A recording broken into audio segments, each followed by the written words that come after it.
Je voudrais faire une brève étude de ces noms qui nous enseignent et qui nous apprennent quelle est l'attitude à avoir. Shlumiel signifie la paix de Dieu.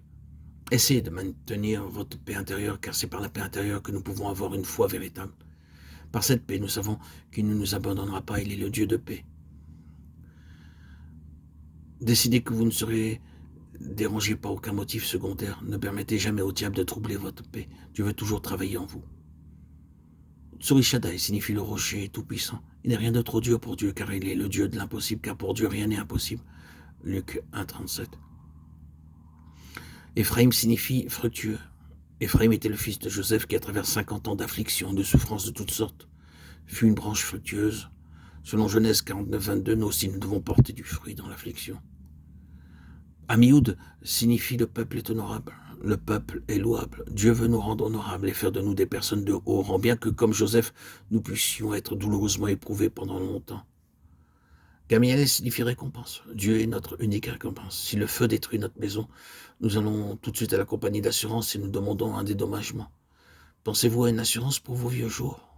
Dieu est le même pour tous les âges. Il ne nous abandonnera pas et ne nous oubliera pas. Pédatsour signifie le Dieu qui rachète.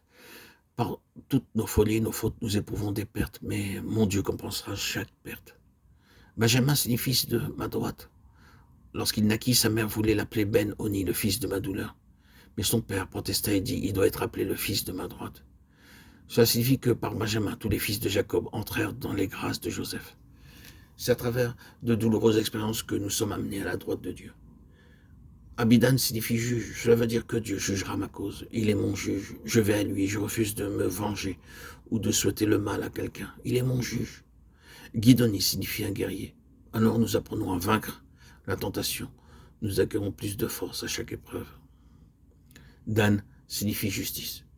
Si quelqu'un essaie de me porter tort, je crois que Dieu réglera sûrement mon cas.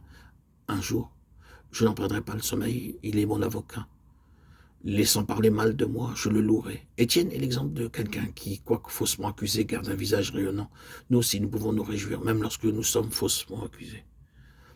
Ahiezer signifie un frère qui secourt. Nous devons apprendre comment secourir et même prier pour nos ennemis. Asher signifie l'éternel et mon bonheur. Ma richesse, le Seigneur n'est pas mon argent ni mes dons, pas plus que mes succès. Il est lui-même mon bonheur, ma richesse intérieure. Lorsque nous voyons qu'il y a beaucoup de gens qui désirent des choses, beaucoup de choses, Asher dit, lui, il est lui-même mon bonheur. Rien d'autre que le Seigneur ne vous donnera jamais la même joie, la même richesse. Les dons qu'il nous fait ne peuvent être comparés avec le Seigneur vivant lui-même.